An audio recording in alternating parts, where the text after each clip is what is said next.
NEET में क्यों लाएं 500 नंबर, ये तो सब जानते हैं। नीट में कैसे लाएं 500 नंबर, ये जानने के लिए सब्सक्राइब करें और बेल आइकॉन पे क्लिक करें। तो एड्रिनल कॉर्टेक्स हम पढ़ रहे हैं। एड्रिनल कॉर्टेक्स में हमने उसका एक मेन चीज़ देख लिया है कि मिनरलोकॉर्टिकॉइड एल्डोस्टेरॉन का फंक्शन क्या है। तो अब मैं एड्रिनल कॉर्टेक्स के जो दूसरे मेजर ग्रुप ऑफ हार्मोन्स हैं इनकी डिस्कशन करूंगा, और इनको मैंने कहा ग्लूकोकॉर्टिकॉइड्स। और मेन ग्लूकोकॉर्टिकॉइड कौन है? कॉर्टिसोल है। मेन ग्लूकोकॉर्टिकॉइड कौन है? कॉर्टिसोल है। सो बेसिकली जैसा मैंने आपसे कहा था कि क्योंकि हम नीट एग्ज़ाम की तैयारी कर रहे हैं तो हम हर एक ग्रुप का जो मेन हार्मोन है उसको स्टडी कर रहे हैं। जैसे हमने मेन मिनरलोकॉर्टिकॉइड एल्डोस्टेरॉन पढ़ा था, इसी तरह से हम मेन ग्लूकोकॉर्टिकॉइड कौन पढ़ रहे हैं? कॉर्टिसोल पढ़ रहे हैं। Very very important hormone for any medical entrance. So please understand, इसको बड़े ध्यान से समझने की कोशिश कीजिएगा। बेसिकली ये जो कॉर्टिसोल है इसका जो सिक्रीशन है वो प्राइमरीली रेगुलेटेड होगा ACTH से। ACTH जिसको आपने क्या कहा था? कॉर्टिकोट्रोपिन कहा था। और ये ACTH कौन प्रोड्यूस करता है? Anterior pituitary. कब करता है? जब कॉर्टिकोट्रोपिन रिलीजिंग हार्मोन कहाँ से आता है?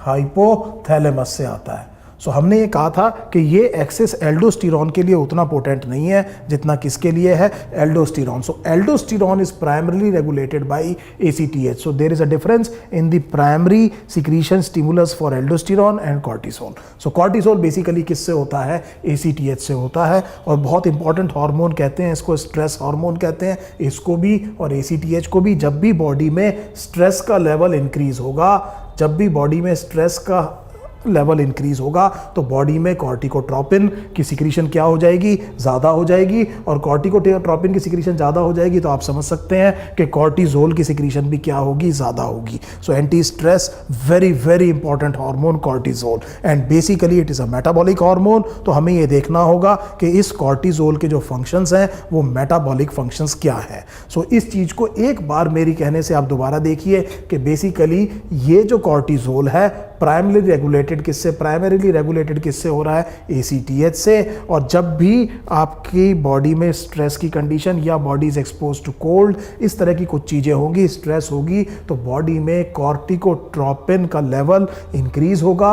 और कॉर्टिकोट्रोपिन के लेवल के इंक्रीज होने की वजह से बॉडी में कॉर्टिसोल का लेवल क्या होगा? इंक्रीज होगा। इसीलिए हम इसको स्ट्रेस हार्मोन भी कह रहे हैं। और अगर आपको एंडोक्राइन सिस्टम के इंट्रोडक्शन के शुरू का लेवल ध्यान है, जब मैं एंटीरियर पिट्यूटरी आपको पढ़ा रहा था, तो आप ये ध्यान रखिएगा कि ACTH के साथ में MSH ह्यूमन बींग्स में सिक्रीट होता है।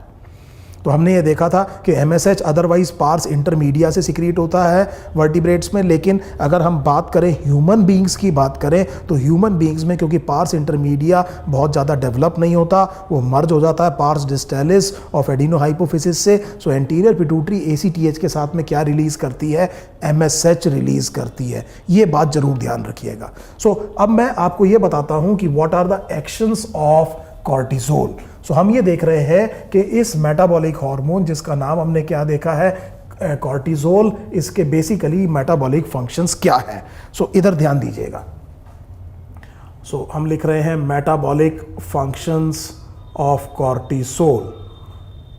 Metabolic functions of cortisol. Now please understand, पहला मुझे देखना है कि कार्बोहाइड्रेट मेटाबॉलिज्म पर इसका असर क्या है। सो जैसे ही मेरे पास कोई मेटाबॉलिक हार्मोन आता है तो मुझे तीनों मैक्रोमोलिक्यूल्स, कार्बोहाइड्रेट, प्रोटीन्स और फैट्स पे इसके मेटाबॉलिक असर देखने चाहिए। सो क्योंकि हम इसको ग्लूकोकॉर्टिकॉइड कह रहे हैं तो इसका मतलब ये हो गया कि it increases blood glucose level.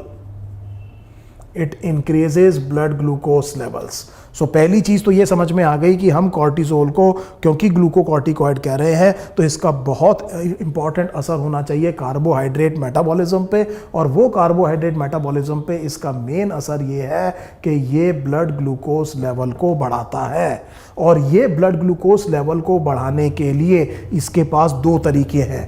एक तरीका तो ये है कि ये ग्लाइकोजेनोलाइसिस कराएगा, मतलब ग्लाइकोजन को तोड़ेगा। सो ग्लाइकोजन आपको पता है स्टोरेज फॉर्म ऑफ कार्बोहाइड्रेट है एनिमल सेल्स में, खास तौर पे हिपैटोसाइट्स में, और वो स्टोर्ड फॉर्म ऑफ ग्लाइकोजन को तोड़ के दोबारा किस में कन्वर्ट कर सकते हैं, ब्लड ग्लूकोज में। आपको ध्यान है मैंने आपसे कहा था कि मसल ग्लाइकोजन को आप ब्लड ग्लूकोज में कन्वर्ट नहीं कर सकते, इसीलिए muscles do not act as a glucostat. Glucostat की तरह कौन एक्ट करता है, लिवर एक्ट करता है, क्योंकि लिवर में जो ग्लाइकोजन स्टोर है उसको आप वापस किस में कन्वर्ट कर सकते हैं, ब्लड ग्लूकोज में, ताकि ब्लड ग्लूकोज लेवल को क्या किया जा सके, मेंटेन किया जा सके। कहने का मतलब ये हुआ कि ये ग्लाइकोजिनोलाइसिस को इंक्रीज करता है। अगर आप थोड़ा सा हायर स्टडीज में इंटरेस्टेड हैं तो एक बात ध्यान रखिएगा कि जब प्रोलॉन्ग्ड फास्टिंग होती है तो ये असर उल्टा हो जाता है। तब ये यहाँ पर ग्लाइकोजन की ब्रेकडाउन को क्या करता है, कम करता है। लेकिन क्योंकि हम केवल नीट की बात कर रहे हैं तो हम केवल ये कहेंगे कि ये ग्लाइकोजेनोलाइसिस को क्या कर रहा है, इंक्रीज। हालांकि मैं ये जानता हूं कि प्रोलॉन्ग्ड फास्टिंग में ये एक्शन थोड़ा सा डिफरेंट हो जाएगा। नंबर दो तरीका है ब्लड ग्लूकोज को बढ़ाने का, वो है ग्लूकोनियोजेनेसिस।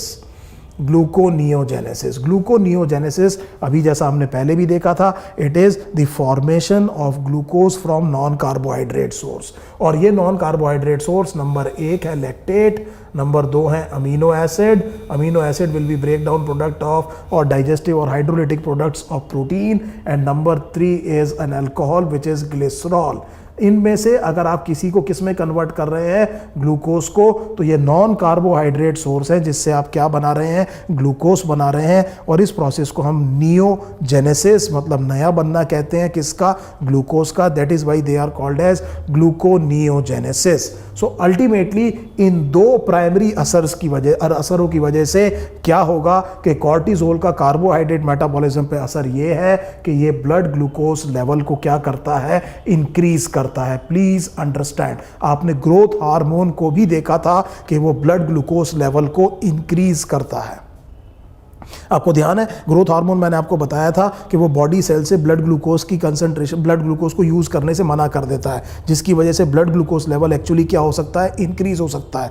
मैं दूसरा हार्मोन देख रहा हूं जो ब्लड ग्लूकोज लेवल को बढ़ाता है, और वो हार्मोन कौन है, कॉर्टिसोल। और हम बहुत पहले से जानते हैं कि insulin actually blood glucose level को क्या करता है, कम करता है। तो इसका मतलब ये हुआ कि कॉर्टिसोल का ये असर इंसुलिन का अपोजिट है। इंसुलिन ब्लड ग्लूकोज लेवल को कम करता है, कॉर्टिसोल ब्लड ग्लूकोज लेवल को क्या करता है, इंक्रीज करता है। और appropriately it is a very very important effect of cortisol, that is why it is actually called as a glucocorticoid. So primary metabolic function of cortisol is increased blood glucose level. हम एक और hormone देखेंगे जो blood glucose level को increase करता है, वो है ग्लूकागन।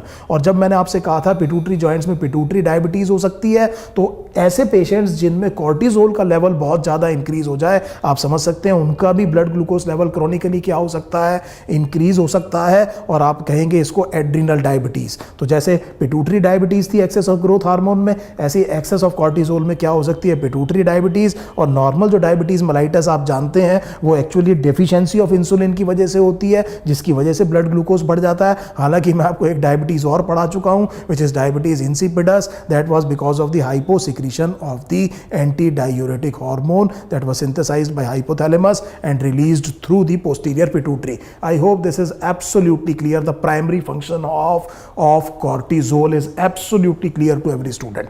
दूसरा देखते हैं, दूसरा असर हम देखते हैं कि इसका क्या असर है प्रोटीन मेटाबॉलिज्म पे। इसका क्या असर है प्रोटीन मेटाबॉलिज्म पे। देखिए, कॉर्टिसोल कॉजेज प्रोटियोलाइसिस।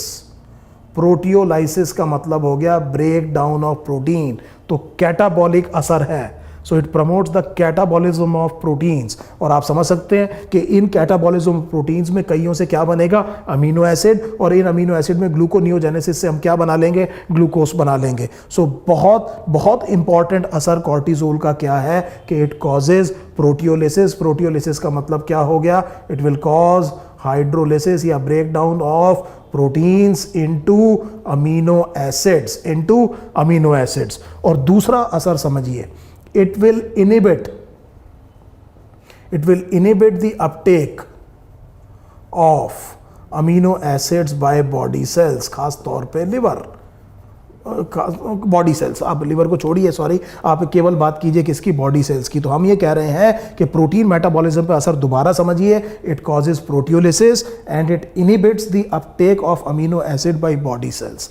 तो अगर बॉडी सेल्स ब्लड से अमीनो एसिड नहीं उठाएंगे तो ब्लड में अमीनो एसिड का लेवल क्या होगा, इंक्रीज होगा। और अगर आप प्रोटीन तोड़ रहे हैं तो बॉडी में बहुत ज़्यादा क्या अवेलेबल हो जाएंगे, अमीनो एसिड। ये अमीनो एसिड फिर इसका मतलब कहाँ जाएंगे, ब्लड में। तो इसका मतलब ब्लड में जो फ्री अमीनो एसिड है उनका लेवल क्या होगा, इंक्रीज होगा। तो मैं इन दोनों एक्शंस की मदद से ये बता सकता हूं कि ये फ्री अमीनो एसिड्स का लेवल ब्लड में क्या करते हैं, इंक्रीज करते हैं। Free amino acid level in blood is actually increased. So this is a very very important thing to understand. एक और चीज समझिए, नंबर 3, अब हमें देखना ये है कि what is the effect on fats.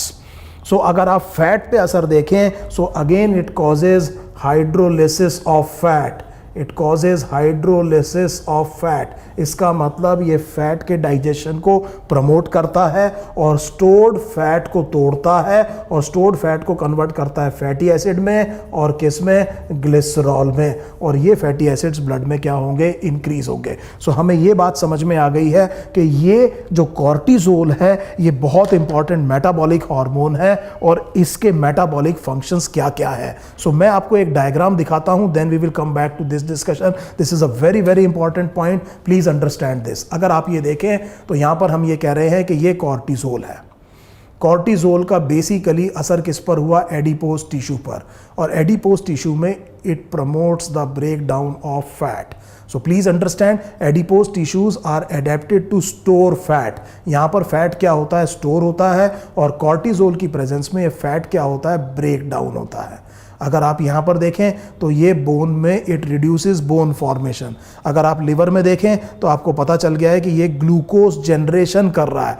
Glucose generation आपको मैंने बताया था 2 तरीके से, ग्लाइकोजिनोलाइसिस और ग्लूकोनियोजेनेसिस। और मसल में आप क्या देख रहे हैं कि ये इनहिबिट कर रहा है uptake of amino acid bye muscle. Muscle में क्या नहीं घुसने दे रहा है, अमीनो एसिड। तो मसल में जो प्रोटीन्स होते हैं वो नहीं बनेंगे। इसका मतलब एक्सेस ऑफ कॉर्टिसोल में मसल क्या हो सकती है, वीक हो सकती हैं। सो ये बेसिकली असर आपको समझ में आ रहे हैं। और अगर आप पैंक्रियास पे देखें तो बहुत बढ़िया लिखा है इन्होंने कि it counteracts the insulin, the effects of insulin. So अगर आप बड़े ध्यान से इस बात को समझ गए हैं तो मैं एक बार दोबारा से आपको ये समझाने की कोशिश करता हूं कि एक्चुअली ये क्या कर रहा है। सो कॉर्टिसोल का पहला काम तो ये है कि ये ब्लड ग्लूकोज लेवल को क्या कर रहा है, इंक्रीज कर रहा है। I hope please make a mental note. और इसके 2 तरीके इसके पास में है, ये रहे 2 तरीके।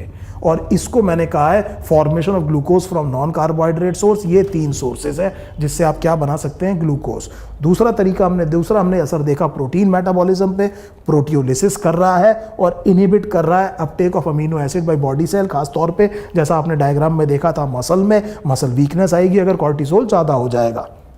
इसकी वजह से हम ये कह रहे हैं कि बॉडी में फ्री अमीनो एसिड का लेवल क्या हो जाएगा, इंक्रीज। और ये प्रमोट कर रहा है हाइड्रोलिसिस ऑफ फैट। जो फैट स्टोर्ड है एडिपोज टिश्यू में उसको तोड़ता है into fatty acids and glycerol. So अब एक छोटी सी बात को समझिएगा, इधर एक बहुत इंपॉर्टेंट बात को समझिए। यहाँ पर एक और ख़ास बात है फैट में, मैं थोड़ा सा आपको ये बता दूं कि ये फैट का रीडिस्ट्रीब्यूशन भी करता है।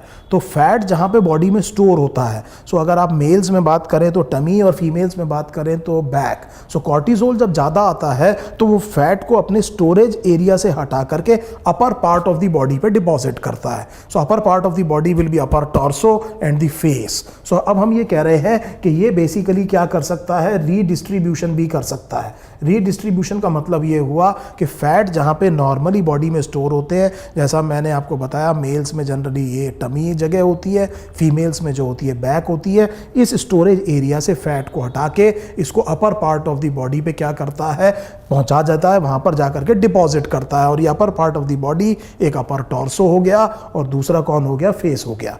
अब हालांकि हमने पढ़ा नहीं है लेकिन लोअर क्लासेस में हम जानते हैं एक और हार्मोन इंसुलिन। इंसुलिन का बेसिकली काम देखिए, इंसुलिन जब कार्बोहाइड्रेट पे असर डालता है तो वो ब्लड ग्लूकोज लेवल को कम करता है।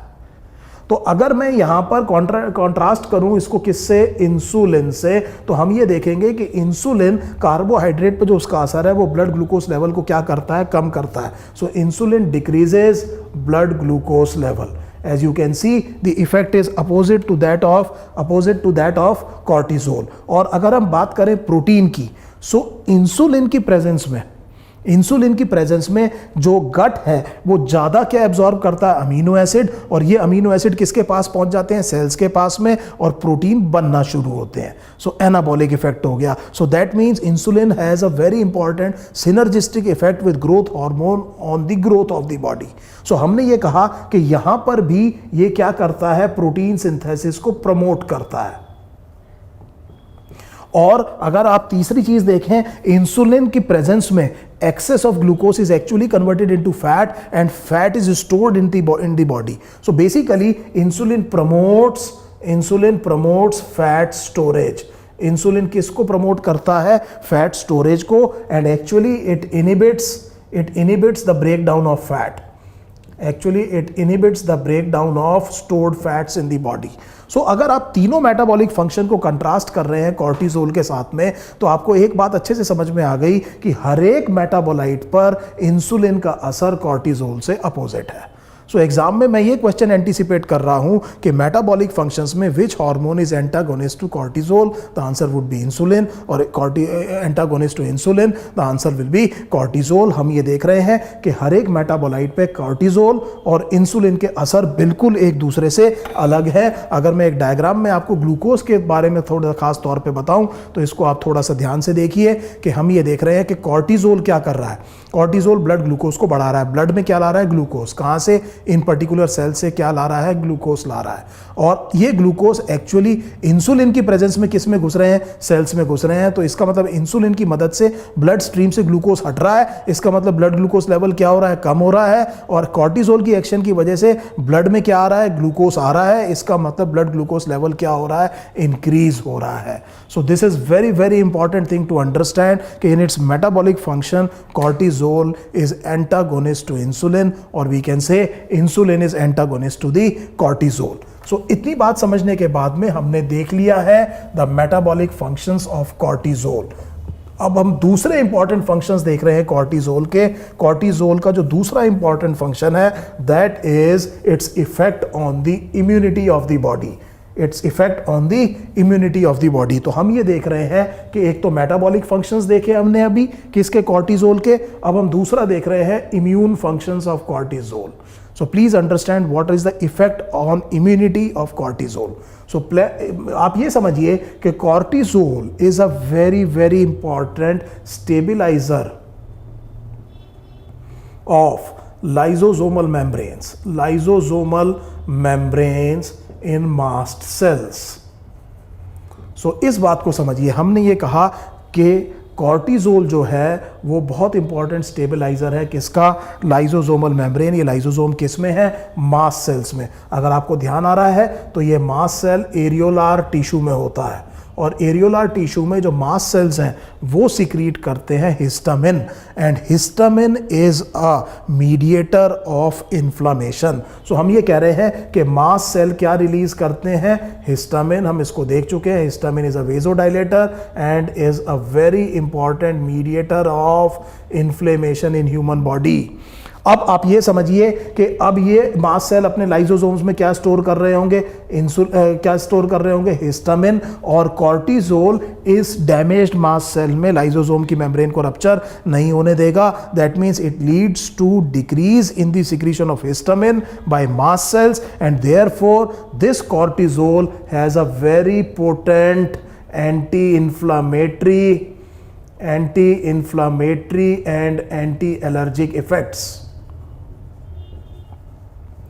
सो प्लीज अंडरस्टैंड कॉर्टिसोल बहुत पोटेंट एंटी इन्फ्लामेटरी और एंटी एलर्जिक है. That is one of the reason why it is frequently abused by many people. तो बहुत जल्दी ये इन्फ्लेमेशन को ख़त्म कर सकता है. बॉडी में आपके बहुत ज़्यादा दर्द या सूजन है, आप स्टीरॉयड लेंगे तो वो सूजन को बहुत जल्दी क्या कर देगा, कम कर देगा. It is a very potent anti inflammatory and anti allergic. Number 2, आप ये समझिए कि जितनी भी एंटीबॉडीज़ हैं वो प्रोटीन्स हैं.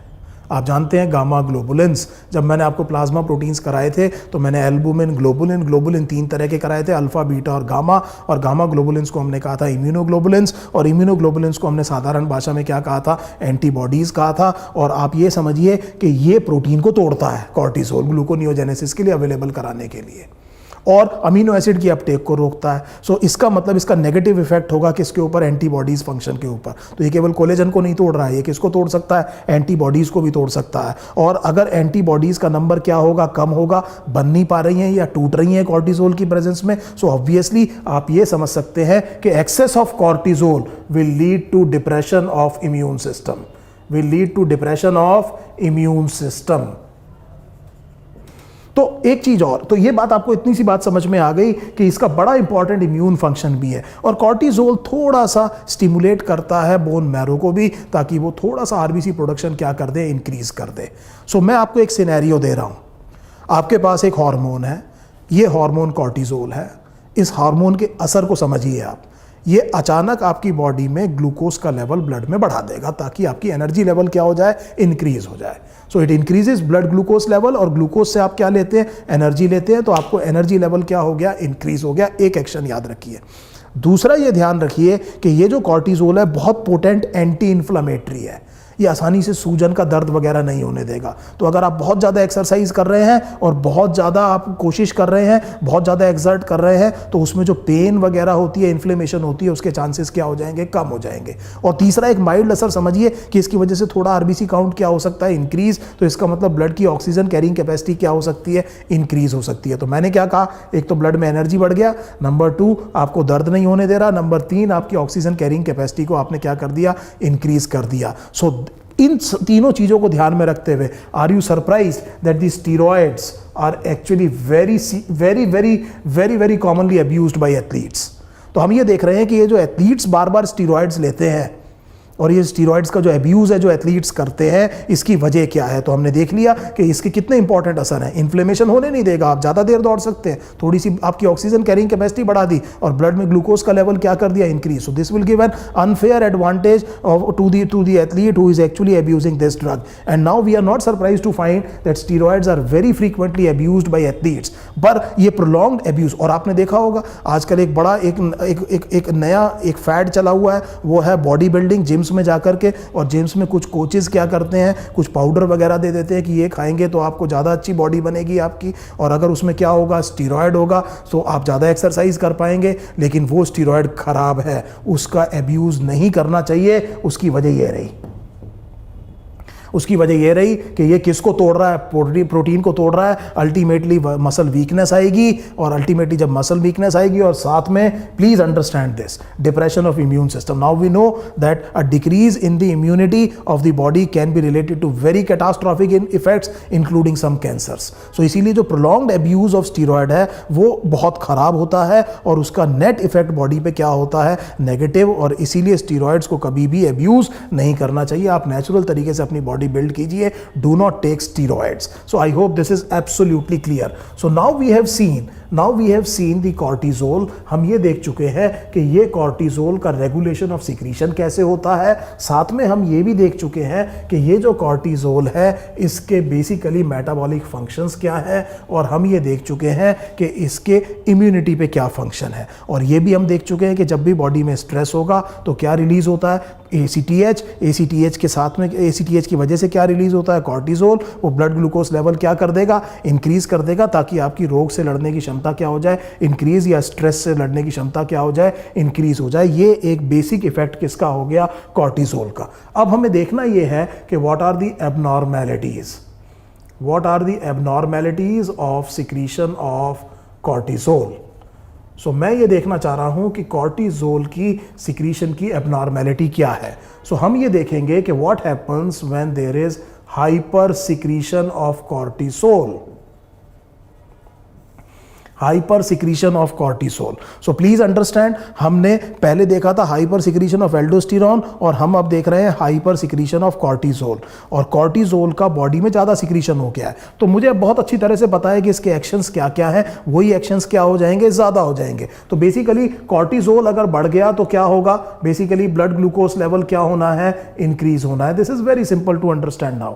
अब मुझे पता है कि कॉर्टिसोल ब्लड ग्लूकोज को बढ़ाता है, तो बॉडी में अगर कॉर्टिसोल का लेवल बढ़ गया है तो हम क्या कह रहे हैं कि ब्लड ग्लूकोज लेवल क्या हो जाएगा, इंक्रीज हो जाएगा। शुरू में मैं आपको एक बात बता दूं कि मैं जो रिप्रेजेंटेटिव डिसऑर्डर की बात कर रहा हूं उसे कुशिंग्स डिजीज या कुशिंग सिंड्रोम कहते हैं। So excess of secretion of cortisol, hyper secretion of cortisol या hypercortisolism will be example इसका क्या होगा, Cushing's disease। और हम ये देख रहे हैं a person suffering from Cushing's disease उसके क्या साइन और सिम्टम हो सकते हैं। पहला हमने देखा कि उसका ब्लड ग्लूकोज लेवल क्या हो सकता है, इंक्रीज हो सकता है। मैंने इसको अप्रोप्रिएटली क्या कहा था, एड्रीनल डायबिटीज़। इसमें भी आप अगर इंसुलिन लगाएंगे तो उतना ज़्यादा असर नहीं आएगा जैसा कि आपने पिट्यूटरी डायबिटीज़ में देखा था। सो ये बात हमें समझ में आ गई। नंबर 2, अगर आप याद करें प्रोटियोलिसिस तो मसल वीकनेस होगी, there will be decreased immunity. अगर प्रोलॉन्ग्ड है तो ये इम्यूनिटी डिक्रीज होगी तो रिकरेंट इन्फेक्शंस हो सकते हैं। और एक बात समझिए, पर्पलिश स्ट्राई, इसको समझिए ऑन स्किन। हम ये कह रहे हैं कि आपकी स्किन के नीचे जो एरियोलार टिश्यू है उसमें बहुत सारा कोलेजन है, वो आपकी स्किन को क्या कर रहा है, सपोर्ट कर रहा है। तो जब ये कोलेजन टूटना शुरू होता है तो स्किन की सपोर्ट हट जाती है और उसकी वजह से स्किन के ऊपर कुछ लाइनें आ जाएंगी। इन लाइनों को हम क्या कह रहे हैं, purplish स्ट्राई। This will be because of decrease in the proteins. So blood glucose बढ़ गया, मसल वीकनेस, इम्यूनिटी घट गई, पर्पलिश क्या हो गए, स्ट्राई हो गए। फैट मेटाबॉलिज्म में अगर आप ये देखें तो मैंने आपसे ये कहा था कि कॉर्टिसोल रीडिस्ट्रीब्यूट करता है फैट को। सो जिस जगह पर फैट डिपॉजिट होता है उससे हटा करके उसको अपर पार्ट ऑफ द बॉडी में पहुंचा देता है। और अपर पार्ट ऑफ द बॉडी मैंने आपसे कहा था अपर टॉर्सो और फेस को कहते हैं। सो बेसिकली कॉर्टिसोल जब ज़्यादा आएगा तो वो यहाँ से फैट को हटा करके बॉडी के अपर पार्ट पे डिपॉजिट करेगा और इसीलिए एक बड़ी कैरेक्टरिस्टिक अपीयरेंस हो जाती है। इसे हम कहते हैं मून फेसिस, चांद की तरह का चेहरा गोल। और नंबर 2, बफेलो टॉर्सो। सो बफेलो टॉर्सो, तो टॉर्सो अपर पार्ट कैसा हो जाता है, जैसे बफेलो का। मून क्या हो गया, फेसिस हो गया। आप किसी ऐसे एथलीट को ध्यान कीजिए जो स्टीरॉयड अब्यूज़ में कभी पकड़ा हुआ हो और फिर आप देखिए कि उसका facial features abnormally broad shoulders, गोल सा चेहरा होगा, तो आप बड़ी आसानी से पहचान सकते हैं कि this person is having an excess of steroids in the body और स्टीरॉयड अब्यूज़ कर रहा है। सो बेसिकली कुशिंग्स डिजीज़ में हमने क्या कहा, ब्लड ग्लूकोज लेवल क्या होगा, इंक्रीज होगा, मसल वीकनेस होगी, इम्यूनिटी पे असर आ सकता है, रिकरिंग इन्फेक्शन हो सकते हैं, स्किन पर क्या आएंगे, पर्पलिश स्ट्राई आएंगे और फैट का रीडिस्ट्रीब्यूशन की वजह से मून फेसिस और आपको क्या दिखाई देगा, बफेलो टॉर्सो दिखाई देगा। I hope we have understood Cushing's disease. Now let us look at the hyposecretion of cortisol. So generally hyposecretion of cortisol is associated with hyposecretion of aldosterone as well. दोनों की कमी एक साथ होती है और इस कंडीशन को हम कहते हैं हाइपोएड्रिनलिज्म। सो इस कंडीशन को हमने कहा है हाइपोएड्रिनलिज्म। इसका मतलब एड्रिनल कॉर्टेक्स का पूरा फंक्शन क्या है, डिप्रेस्ड है, जनरली ACTH भी कम होगा। सो हम ये कह रहे हैं कि ये हाइपोएड्रिनलिज्म और इस बीमारी को हम कह रहे हैं एडिसन्स डिजीज। सो एडिसन्स डिजीज में हम देखते हैं क्या होता है। सो हाइपोएड्रिनलिज्म में हमने ये कहा कि there is decreased level of aldosterone and there is decreased level of cortisol. So cortisol का लेवल क्या हो गया है, कम हो गया है और एल्डोस्टेरॉन का लेवल भी क्या हो गया है, कम हो गया है। सो अब आप ये समझ सकते हैं, जब मैंने शुरू में इस चीज़ को डिस्कस किया था तो मैंने आपसे कहा था कि कॉर्टिसोल की कमी से ज़्यादा खतरनाक किसकी कमी है, एल्डोस्टेरॉन की। इसका मतलब we should be more bothered about the problems that will be because of decrease aldosterone rather than decrease cortisol. ये बहुत जल्दी एक्यूट लाइफ सेविंग है, इसकी प्रॉब्लम जल्दी मार सकती है, ये बहुत देर में आएगी इसकी प्रॉब्लम, तो मैं इसकी कमी की बजाय इस कमी पर ज़्यादा ध्यान दे रहा हूं। सो एल्डोस्टेरॉन का लेवल अगर कम हो गया तो इसका मतलब it can cause hyperkalaemia. It can cause hyperkalemia. Please understand this, and this can be dangerous.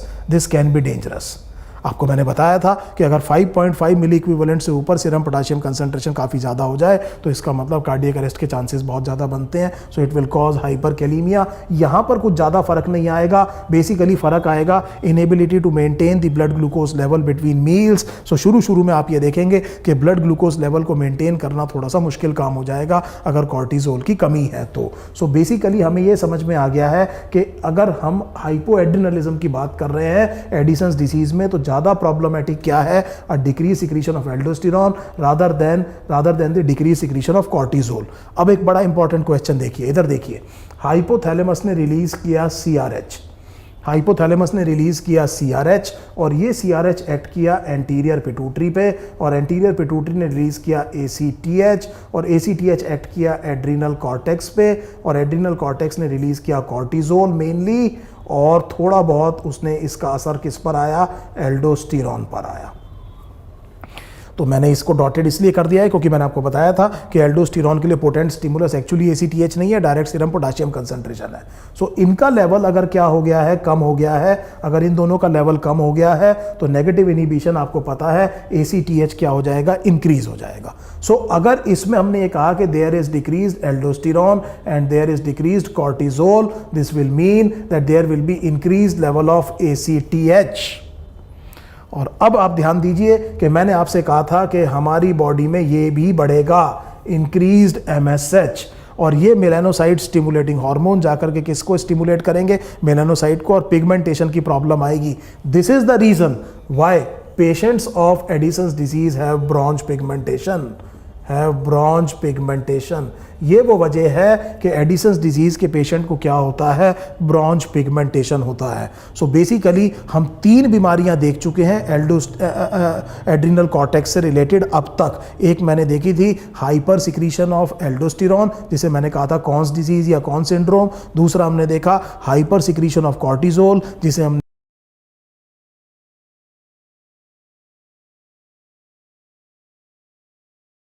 Edison's disease. अब लास्ट में मैं थोड़ा सा एक और चीज को डिस्कस करूंगा। आपको ध्यान है जब मैं एड्रिनल कॉर्टेक्स बता रहा था तो मैंने आपसे कहा था कि कॉर्टिकोस्टेरॉइड्स के 2 मेजर ग्रुप है लेकिन एक माइनर ग्रुप भी है, अगर आपको याद आ रहा है, जिसे हमने एड्रिनल एंड्रोजन्स कहा था।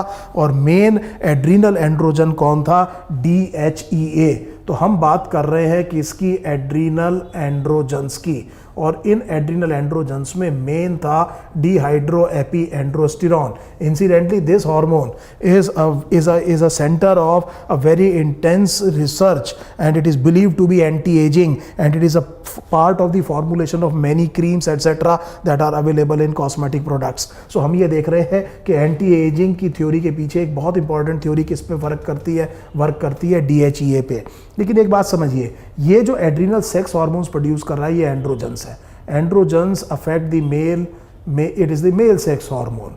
सो इमीडिएटली मुझे ये समझ में आ गया कि ये बेसिकली बहुत ज़्यादा सीक्रेट बॉडी में होते नहीं है क्योंकि फीमेल्स में इनकी ज़रूरत नहीं है। और मेल्स में आप समझ सकते हैं कि टेस्टिस बहुत ज़्यादा एंड्रोजन सिक्रीट करता है और मेन एंड्रोजन कौन है, टेस्टोस्टेरॉन। इसीलिए हमने कहा था कि ये कॉर्टिकोस्टेरॉइड्स का एक्चुअली ग्रुप जो है ये माइनर है, ये मेजर ग्रुप नहीं है। क्या चीज़, एड्रिनल एंड्रोजन्स। और इसकी अबनॉर्मेलिटी ऑफ द सिक्रीशन की अगर हम बात करें तो अगर हम देखें इसकी डेफिशिएंसी, तो 12वीं के बच्चे को यह समझना चाहिए कि इसकी डेफिशिएंसी मेल और फीमेल में ज़्यादा असर नहीं करेगी। फीमेल में इनकी ज़रूरत नहीं है, मेल में ऑलरेडी क्या होता है, टेस्टोस्टेरॉन जो कि बहुत पोटेंट एंड्रोजन है, तो इसकी डेफिशिएंसी ज़्यादा प्रॉब्लम नहीं करेगी।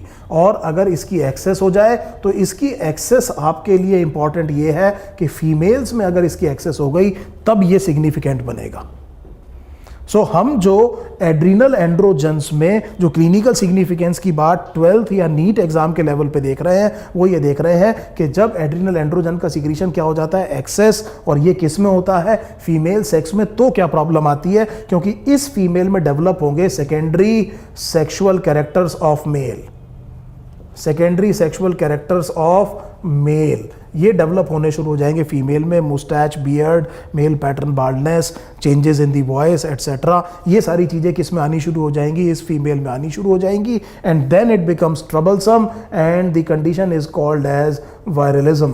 सो ये चौथी बीमारी हम देख रहे हैं एड्रिनल कॉर्टेक्स के साथ एसोसिएटेड, इसको हमने क्या कहा है, वायरलिज्म कहा है। ये इसका मतलब इंपॉर्टेंट कब है, जब एड्रिनल एंड्रोजन का लेवल किस में बढ़ जाता है, फीमेल्स में, और फीमेल्स में क्या डेवलप होना शुरू हो जाता है, सेकेंडरी सेक्सुअल कैरेक्टर्स, इस चीज को हमने कहा वायरलिज्म। सो अब मेरे पास जो 4 बीमारियां हो गई, कॉन सिंड्रोम, दूसरा हो गया कुशिंग्स डिजीज, तीसरा हो गया एडिसन्स डिजीज, और चौथा हो गया virilism. Virilism was excess of secretion of adrenal androgens in the females. So this brings us to the end of the discussion of the corticosteroids, very very important hormones. बेटा इसको आप बहुत अच्छी तरह से प्रिपेयर कीजिए और एक्सपेक्ट कीजिए कि नीट 2017 में हो सकता है ये क्वेश्चन आ जाए। Thank you. कैसा लगा ये वीडियो हमें कमेंट्स में बताएं। हमारा मिशन है कि इंडिया में कोई भी बच्चा कहीं भी हो बेस्ट टीचर से पढ़ पाए। हमने 10 चैप्टर के वीडियोस का एक ट्रायल कोर्स बनाया है। ये 10 चैप्टर 97 चैप्टर के हमारे नीट के फुल कोर्स का पार्ट है। साइन अप का लिंक डिस्क्रिप्शन में है। लाइक करें, सब्सक्राइब करें और अपने फ्रेंड्स के साथ शेयर करें जो नीट की तैयारी कर रहे हैं।